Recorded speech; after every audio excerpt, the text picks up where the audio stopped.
예, 이어서 3교시 이어서 진행하도록 하겠습니다. 자, 이제 이렇게 해서 이제 저희가 사회복지 정책 중에서 사회복지 재정의 의미, 예, 그 다음에 재정 운영의 원칙들, 예, 중요한 5가지를 같이 공부를 했고요. 이 외에도 이제 5가지 유형의 어떤 준거 기준 외에도 기타 원칙이라고 해서 박윤화 연구자가 발표한 것을 보면 첫 번째가 재정사업의 목적이 국가나 지역사회 차원에서 주민의 복지 욕구와 또 우선순위를 얼마나 반영하는가, 즉 재정이 적정한가를 물어보는 재정의 적정성의 원칙 하나 하고요. 또 하나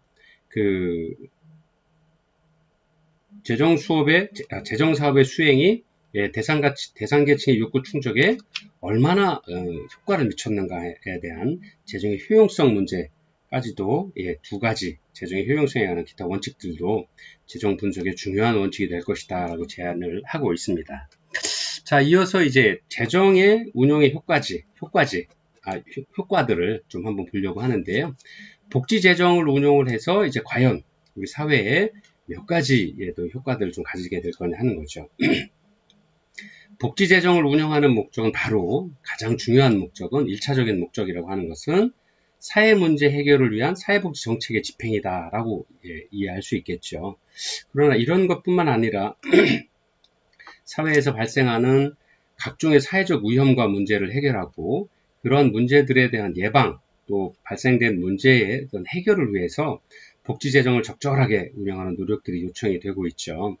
그러한 과정에 있어서 사회복지 정책의 목적을 달성을 하면서 또 동시에 여러 가지 측면도 동시에 고려해야 될 수밖에 없는 것이 바로 사회복지 재정이다라고 할 수 있죠.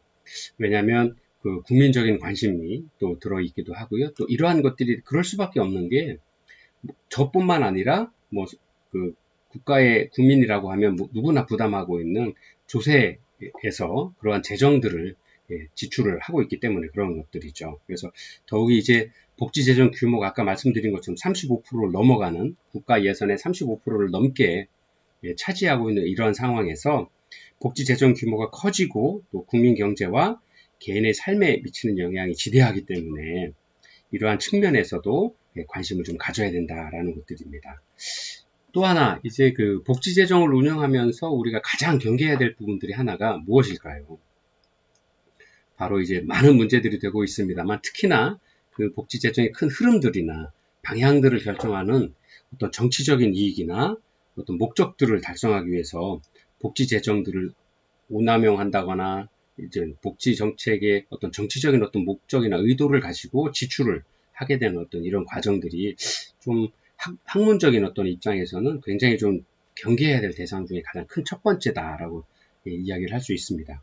가장 흔히 이야기하는 지금도 많은 논의가 되고 있습니다만 어떤 복지의 어떤 그 찬반이 갈려지는 어떤 그 국민적인 어떤 지원금이라든가 많은 논의가 되고 있는 기본소득제라든가 청년 인턴 고용에 대한 부분들 많은 이런 다양한 복지 정책들에 있어서 어떤 그 복지 재정의 수요나 예산들에 대한 어떤 재정에 대한 어떤 조달에 관한 문제들을 감안하지 않고 어떤 그 인기 영합적인 어떤 정책들을 만들어서 근거 없이 막 뿌려대는 어떤 이런 정치적인 어떤 행위들이 과연 어떻게 그 복지 재정에 영향을 미칠 것인가에 대한 어떤 고민들을 좀 많이 해야 될 부분들이 아닌가 생각을 하고요.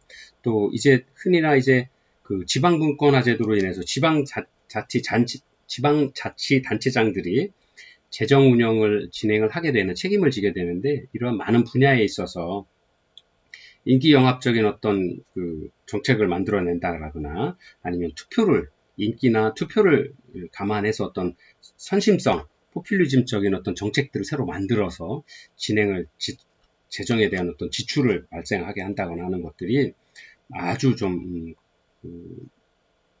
이렇게 경계해야 될 대상이다. 그 다음에 이러한 것들을 없이 좀 실제 필요한 곳에 적절하게 운영될 수 있도록 국민들이 어떤 감시하고 또 그런 것들에 대한 어떤 지적과 경계들을 좀 해야 될 부분들이 아닌가 생각을 합니다. 그래서 국가의 복지 재정이 바로 이제 긍정적인 국민들에게도 또 국가의 재정에도 어떤 긍정적인 효과를 좀 발휘할 수 있도록 그러한 방향으로 좀 복지 재정이 좀 활용되어야 되겠다 하는 것입니다. 자, 이러한 복지 재정의 운영의 그 긍정적인 어떤 효과들, 또 이렇게 아까 말씀드린 대로 긍정적인 방향으로 어떤 재정의 운영을 하게 되면 나타나는 몇 가지 효과들이 있는데요. 바로 그 첫 번째가 소득 재분배 효과다라고 말씀드릴 수 있습니다. 복지 제도를 통한 소득 재분배는 사회복지 정책의 목표나 어떤 기능 중에 하나로서 인정되고 있는 아주 큰 의미다라고 말씀드릴 수 있고요. 이러한 복지 재정을 통해서 계층 간의 뭐 빈부계층과 뭐 이렇게 고소득 계층 간의 어떤 소득 재분배 효과를 증대시키는 방향으로 사용되는 것이 복지 재정의 올바른 운영 방안이다라고 말씀드릴 수 있고요. 또 두 번째가 경기 변동의 안정화와 경제 성장에 기여하는 방향으로 복지 재정이 운영되어야 되겠다 하는 부분들입니다. 그래서 복지 재정들을 좀 안정화시키고 경기 변동을 좀 안정화시키고 또 이를 통해서 인적 투자나 아니면 사회적인 어떤 인프라 투자 아니면 그 사회복지적인 어떤 재정 인프라를 좀 확대함으로써 오히려 또 이러한 경제 성장을 좀 기여하게 되는 부분들, 이러한 부분들로 복지 재정이 좀 활용되어야 되겠다는 겁니다. 또 세 번째는 근로자의 은퇴 결정과 노후의 삶의 형태와 질에 좀 파급적인 효과를 낼 수 있도록 실제로 이제 이 부분이 특히나 이제 고용보험에 관련된 부분들 아니면 그 퇴직금에 관련된 부분들 이제 요즘에 이제 퇴직금 같은 경우도 기금들을 그 만들어서 뭐 확정기여형이냐 아니면 확정급여형이냐 뭐 이런 식으로 여러 가지 그 기업과 노조가 함께 그 방안들을 논의를 하게 하고 있죠. 그것도 이제 실제로 복지재정에 포함되는 기금에 포함되는 부분들이고요. 또 노후의 삶을 위한 국민연금, 그 다음에 또 개인적으로 들어가고 있는 개인에 대한 연금들, 또 이러한 노인의 삶의 형태와 질에 대해서 좀 효과적으로 운영될 수 있도록 좋은 긍정적인 영향을 미칠 수 있도록 복지 재정이 좀 운영이 되어야 되겠다 하는 부분들이고요. 마지막으로 네 번째가 유사한 결정 혹은 선택과 관련된 것으로서 개인의 저축과 소비에 복지 재정이 좀 긍정적인 영향을 미칠 수 있도록 세밀하게 복지 재정을 좀 활용하는 방안들을 좀 만들어 나가야겠다. 또 운영되는 것이 요구되고 있다라고 이렇게 설명을 드릴 수 있을 것 같습니다. 자, 이러한 그 재원들이 그 복지 재원들을 좀 활용이 되는 긍정적인 부분들이나 원칙들에 대해서 저희가 함께 2교시에 공부를 했고요. 자, 우리가 이제 흔히 이야기하는 복지 재정들에 대한 어떤 재원 조달에 관한 부분들인데요. 재원 조달에 관한 부분, 어디서 돈을 얼마만큼 갖고 올 거냐, 또 이러한 부분들인데 이런 것들은 사회복지 정책의 유형에 따라서 굉장히 다양하게 발달되어 왔습니다. 그래서 이러한 부분들을 함께 같이 보고요. 또 이러한 것들에 따라서 또 보험 방식이냐, 또 부조 방식이냐, 또 무료냐, 유료냐, 또 민간에서냐, 아니면 공공 부분에서 재원을 조달할 거냐 하는 이런 여러 가지 방법들이 지속적으로 논의되어 왔고요. 사회복지의 발달의 과정에 맞춰서 재원 조달에 대한 어떤 방법도 다양하게 발달되어 왔다라고 말씀드릴 수 있을 겁니다. 그래서 여러분들이 이제 길버트와 스펙트의 어떤 주장을 좀 보면 사회복지 정책의 재원 조달의 방법으로서 이용자 부담, 특별세, 뭐 일반 세금, 자발적인 기부금, 뭐 또는 이러한 이들의 복합적인 어떤 형태로 다양한 방법으로 구별을 해왔습니다. 그리고 또 공공 부분과 민관 부분으로 또 나눌 수 있다라고 했는데요. 공공 부분에서는 조세, 보험료, 수익자 부담 비용들, 또 민간 부분에서는 후원금이나 기부금, 또 회비, 또 모금을 하는 경우도 있고요. 또 수익 사업을 하는 경우도 있고, 또 비공식 부문 등 뭐 다양한 분야에서 이러한 그 재원 조달을 진행을 해오고 있습니다. 또 우리나라의 경우에도 공공 부분에서 특히나 2000년에 와서는 사회복지 공공모금 제도가 설립되어서 민간 부분에서의 또 재원 조달도 이제 굉장히 활성화되고 확대되어 왔다라고 말씀드릴 수 있습니다. 그래서 이러한 다양한 방법으로 재원 조달을 해오고 있다는 것들을 알 수가 있고요. 자, 공공의 재원 조달 방식과 이제 민간의 재원 조달 방식을 좀 구별을 해서 좀 보면 첫 번째, 공공에서의 재원 조달 방식의 가장 큰 것은 첫 번째가 조세다라고 말씀드릴 수 있죠. 조세다라고는 우리가 흔히 이야기하는 세금이다라고 이야기를 할 수 있어요. 그래서 조세에 대한 개념은 국가에서 정부의 비용으로 사용하기 위해서 국민들로부터 강제적으로 징수하는 어떤 재정 부분들이죠. 화폐다라고 할 수 있죠.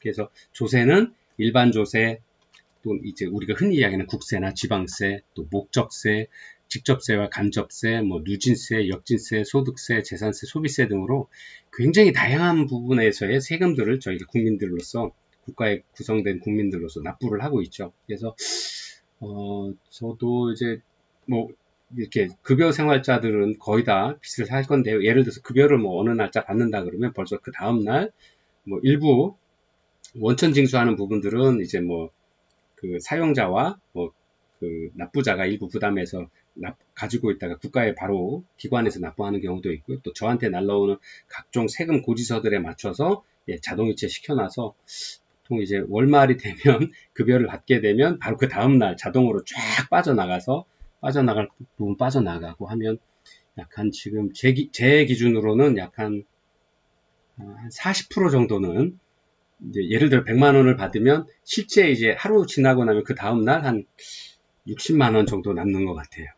네, 나머지 40% 정도는 아마 이러한 조세, 뭐 일반 조세, 목적세, 뭐 소비세, 재산세, 뭐 다양한 부분으로 나가죠. 특히나 소비세나 이런 부분들에 있어서는 이제 부가가치세들, 우리가 흔히 알고 있는 부가가치세들 하고 있죠. 이제 우리가 이제 세금이 많이 부족하다 보니까 제일 먼저 손대려고 하고 논의의 대상이 되고 있는 게 학회에서도 논의되고 있는 것이 부가가치세.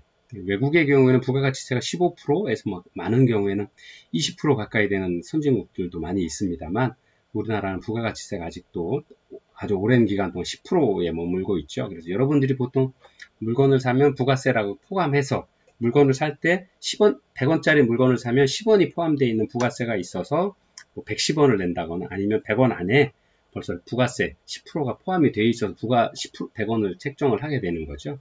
그래서 그러한 다양한 방법으로 우리가 일상생활에서 경제생활을 통해서 다양한 세금들을 조세를 부담을 하고 있는 거죠. 그래서 우리나라의 조세 부담률 또는 국민 부담률과 외국의 사례들을 좀 비교를 해보면요. 우리나라의 조세 부담률은 약 현재 21% 정도 된다라고 해요. 20.7% 정도. 그다음에 국민 부담률은 약간 26.5%. 외국 그 OECD 평균이 약간 조세 부담률이 26%, 그다음에 국민 부담률이 약간 35%인데 비해서 아직은 우리나라는 좀 외국에 비해서는 좀 상대적으로 비중이 좀 적다라고 이렇게 평가할 수 있겠습니다. 선진국이다라고 하는 뭐 영국이나 뭐 다른 세금을 많이 부담하는 그 외국과는 달리 비교를 한 겁니다만 실제로 그 서구 유럽의 선진국들은 그 자기가 벨기에라든가 아니면 네덜란드라든가 뭐 룩셈부르크 이런 나라들은 실제 조세 부담률이 약간 50% 가까이 간다 그래요. 45%에서 한 55% 사이. 그래서 실제 자기가 버는 돈에 약 예를 들어 100원을 벌면 약 50원 전후를 세금으로 납부를 하죠. 대신에 그 나라는 복지 혜택이 뭐 대학 교육도 무상이고 주택도 뭐 일부 사용료만 내면 되는 수준이어서 우리나라와는 좀 비교할 수는 없는 대상들이고요. 우리가 비교할 수 있는 비슷한 자본주의 경제 사회에서의 나라들, 미국이나 일본 뭐 이런 나라들을 비교를 했는데 그 중에서도 이제 보면 프랑스나 영국, 이탈리아 이런 나라도 우리나라보다도 훨씬 부담률이 높죠. 프랑스는 뭐 국민 부담률이 43.5%라고 하니까요. 조세 부담률도 27%, 이탈리아 30%, 영국도 29.5% 정도 되니까 아직 이런 나라들과 좀 비교해 본다라고 그러면 우리나라의 국민 부담에서의 조세 부담률은 조금 적다라고 말씀을 드릴 수 있습니다. 그러나 우리가 좀 더 현재 아까 전 시간에 잠깐 보셨던 것처럼 사회복지 비용들이 점점 증가되는 추세고 이러한 그 확대된 사회복지 혜택들을 지속적으로 혜택들을 누리기 위해서는 아무래도 이러한 조세 부담률이나 국민 부담률이 좀 높아질 수밖에 없을 것이다. 앞으로는 좀 높아갈 수밖에 없을 것이다. 그리고 이러한 어떤 높여가기 위한 방법으로 국민적인 합의를 이루기 위해서 점점 이제 국가적인 국민적인 합의를 이루기 위한 어떤 대화의 창구들이나 어떤 대화 기구들을 합의 기구들을 좀 만들어 나가야 될 시기가 다가오지 않았나 이렇게 생각을 합니다. 자, 조세 두 번째의 설명들로 좀 드려보면 조세 방식의 이제 선택 배경들을 좀 보게 되면 사회복지 정책에서 일반적으로 조세는 수익과는 관계없이 지불 능력에 따라 징수되는 재원이다라고 볼 수 있죠. 예, 그래서 특히 사회복지 정책에서 재원 조달 방식으로 조세 방식을 좀 선택하게 된 배경은 바로 이러한 네 가지 정도 이유가 있다라고 할 수 있습니다. 첫 번째가 공공의 재원 조달 방식으로 조세 방식을 선택하게 된 배경은 의료보건관리공단에서 좀 논의가 된 것들을 좀 보면요. 국가가 생존권을 보장하는 이상 지불 능력을 가지지 못하는 저소득자를 위한 사회복지 서비스에 대해서 정부가 책임을 지고 있다라는 겁니다.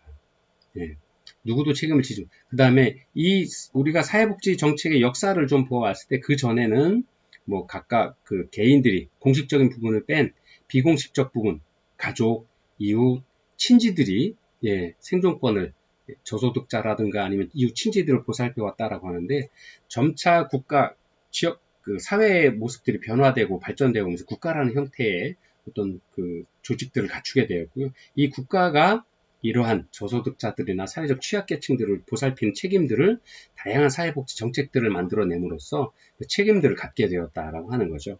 그래서 이러한 정부가 이런 책임을 가지고 있고 이러한 책임을 이행하기 위해서는 바로 재원들을 조달을 해야 되는데 그 재원 조달의 방식이 바로 조세 방식이 되었을 수밖에 없었다라는 거고요. 두 번째, 사회복지 정책의 대상이 되는 사고라고 리스크라고 하는 것이 대부분은 개인적으로 대응할 수 없는 사회적인 사고다라는 점이죠.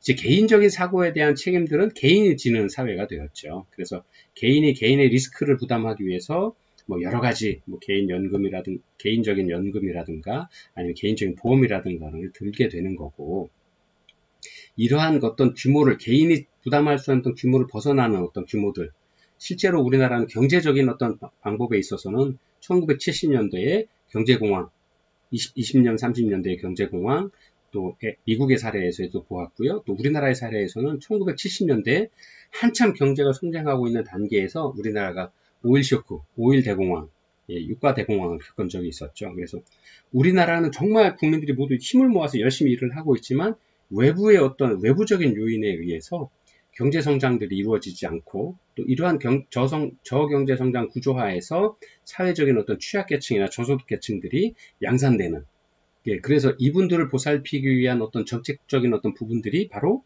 어떤 국가가 해야 될 일이었다라는 거죠. 그래서 이러한 사고라고 하는 것이 개인적인 국가 내부적인 요인보다는 외부적인 요인들이 더 많았고, 더구나 또는 지금의 코로나 사태라든가 얼마 전에 사스라든가 메르스 같은 어떤 외부적인 어떤 요인에 의해서 다양한 어떤 사건 사고들이 생길 수밖에 없었고, 그 사건 사고의 영향이 어떤 개인에 미치는 것이 아니라 전 국민에게, 전 사회에 또는 전 지구적으로 어떤 그러한 영향들을 미치는 사고들이 많아졌고 있다. 사고들이 대형화되고 글로벌화되고 있다라는 어떤 문제점이 그 대상이 되고 있는 거죠. 그 다음에 사회적 사고의 축소에 의해서 사회 구성원 전부의 이익이 향상된다는 점에서 바로 조세 방식들을 선택을 하고 있다라고 하는 거죠. 이러한 사고들을 점점 줄여가면 전체 사회 구성원들이 이익이 된다라는 거죠. 그래서 조세 방식의 선택을 하게 되고, 사회복지 정책 중의 기능 중에 하나인 소득 재분배의 효과를 높이기 위해서는 누진세가 효과적이다라는 거죠. 그것이 바로 이 누진세가 바로 조세의 한 방식, 조세의 한 과정들을, 조세의 한 틀을, 한 분야를 차지하고 있는 거죠. 많이 버는 분이 더 많이 내시는 거고요. 적게 내시는 분은 적게 내는 거죠. 그런 것들을 통해서 바로 소득 재분배 효과를 내게 되는 거죠. 100원 내는 사람들은 10원의 세금을 내는 거고요. 1000원 버는 사람은 같은 10원이지만 100원을 내기 때문에 더한데, 실제로는 더 많이 벌기 때문에 10%가 아니라 20%, 뭐 25% 이렇게 내는 거죠. 그래서 이러한 소득 재분배 효과들, 그래서 그렇게 만들어진 금액을 많이 버는 사람들한테 더 많은 혜택을 주는 게 아니라 더 적게 버는 사람들에게 더 많은 복지 혜택을 제공함으로써 소득 재분배 효과들을 높이고 있다라는 거죠. 또 그런 방식들 때문에, 그런 목적들 때문에 바로 이런 조세 방식들을 선택을 해서 사회복지의 재정들을 충원하고 있다라고 이렇게 설명해 드릴 수 있습니다. 그러나 이런 장점만 있는 것은 아니고요. 또 조세 방식의 한계나 문제점도 있는데요. 바로 첫 번째가 수익과 부담의 관계가 좀 모호해진다라고 하는 겁니다.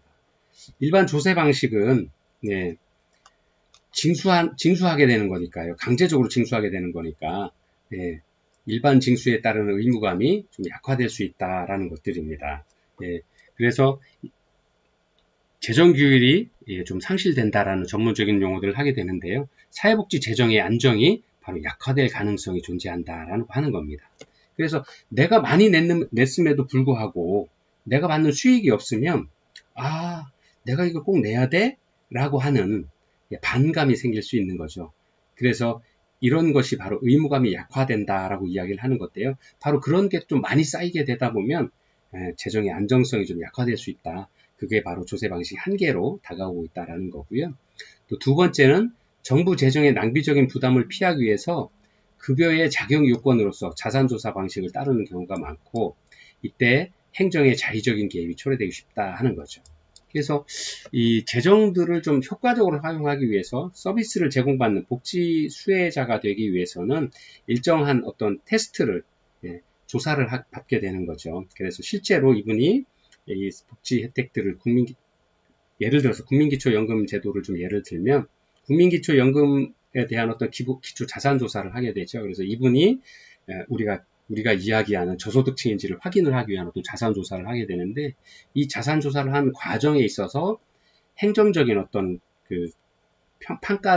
행정적인 판단에 있어서 그 실제 현장에서 일하시는 분들의 어떤 선의라든가 어떤 봐주기 이런 것들이 자의적인 어떤 판단의 기준들이 좀 개입될 유의가성이 많다라고 하는 거죠. 그래서 이런 부분들 때문에 자격을 심사하고 평가하게 되는데 이 과정에서 행정적인 어떤 개입뿐만 아니라 그 혜택을 받고 있는 사람들에게 특히 좀 낙인의 효과들이 좀 우려가 되고 있다. 그런 부분들은 조세 방식 한계로 설명되고 있다라고 말씀을 드릴 수 있고요. 마지막 세 번째가 재원 확보를 둘러싸고 다른 정책 분야와 경쟁하게 되어서 오히려 이런 부분들 때문에 재원 조달의 안정성이 좀 손상될 경우들이 생길 수도 있다라는 부분들입니다. 그래서 정부 내에서 경합하는 각종 이익 집단의 정책 경쟁에 있어서 자원의 배분은 언제나 안정성이 유지되기가 쉽지 않다라는 거죠.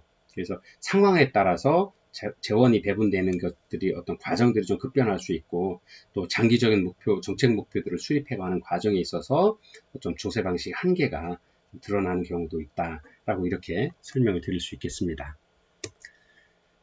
자, 두 번째는 이제 조세 방식의 재원 조달 방식의 두 번째는 보험료인데요. 여러분들이 흔히 이야기하는 우리가 사회복지 재달 방식 재원 조달 방식 중에서 보험 가입자가 일정한 기간 동안 장기적으로 또 정기적으로 일정한 금액을 기여하는 방식이 바로 사회보험료다라고 하는 거죠. 그래서 전 세계적으로 그 복지 재정에 사회보험료들을 많이 사용을 하고 있습니다. 그래서 특히나 흔히 볼 수 있는 게 기금에 관한 부분들이죠. 기금은 예를 들어서 고용보험에 대한 기금, 그 다음에 국민연금보험,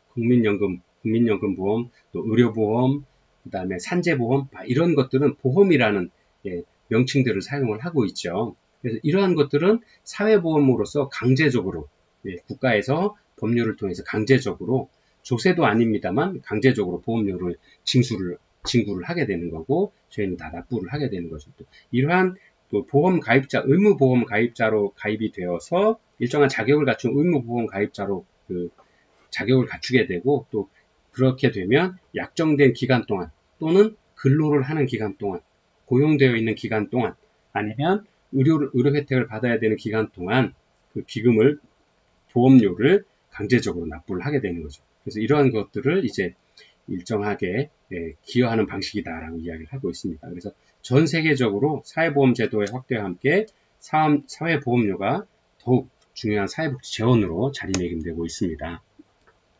그래서 사회보험료는 사회성 그리고 보험성의 성격들을 내포하고 있다. 조세의 어떤 성격들과 일부 매치되는 부분들이 있는데 이 사회성이라고 하는 건 우리가 이야기하는 조세에서의 목적세의 기능들을 포함을 하고 있다는 걸 의미를 하고 있습니다. 그래서 사회보험료는 능력비례 원칙에 따라 징수합니다. 그리고 아까 말씀드린 대로 자격 조건을 갖추게 되면 강제적으로 보험 가입자가 되고요. 또 보험 가입자가 되면 강제적으로 사회보험료를 납부를 해야 되는 거죠. 아까 말씀드린 대로 고용보험, 우리가 이야기한 사대보험, 산재보험, 의료보험, 국민연금보험 예, 그 다음에 요즘 하나 추가돼서 장기 요양보험급여도 예, 의료보험급여에 얼마를 내도록 되어 있죠.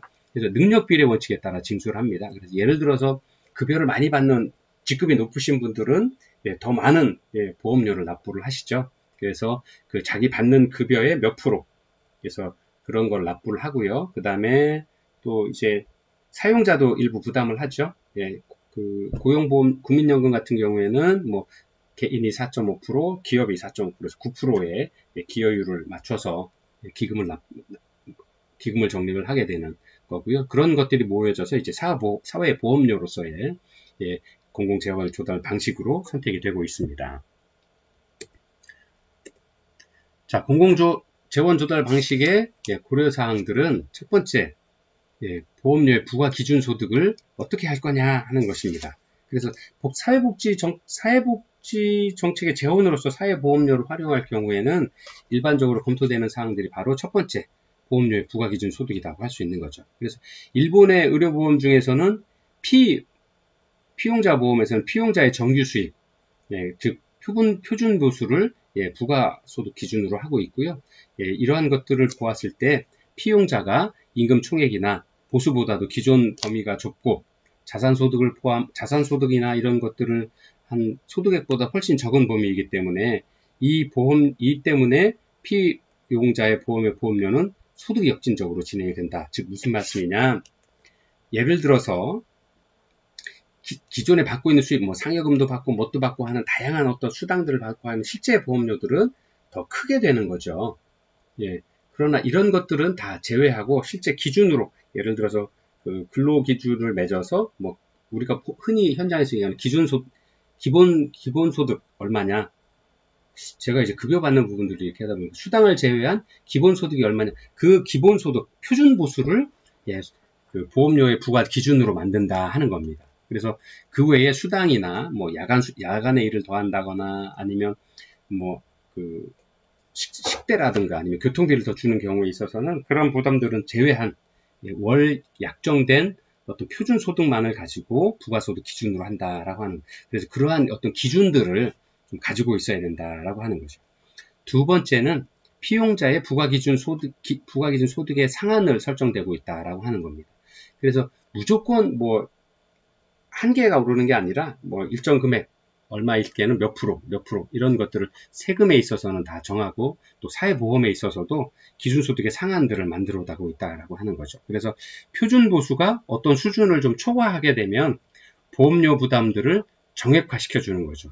과거 우리나라 그 국민연금의 경우에서도 등급을 나눠서 45등급 이상은 월 소득액이 뭐 얼마가 됐든 상관없이 360만 원으로 표준소득을 정하고 이 360만 원에 대한 표준화되어 있는 보험료를 부과하게 되는 어떤 이런 것들이었던 거죠. 그래서 이 금액을 넘더라도 표준 보수가 상승을 해도 보험료는 증가되지 않는, 즉 이러한 상한선들을 설정되고 있다 하는 겁니다. 그래서 이러한 보험료가 역진성을 초래하는 또 하나의 요인이 되기도 하죠. 그 다음에 또 세 번째는 보험료 유래 문제입니다. 우리나라 건강보험이나 뭐 이런 것들을 보면 정액제를 택하는 경우들이 많죠. 그래서 정률제 또는 정액제의 구별을 하는 경우들이 많은데 이런 것들이 어느 것을 선택을 할 거냐 하는 것들에 대한 어떤 기준을 좀 잘 선택을 해야 되고요.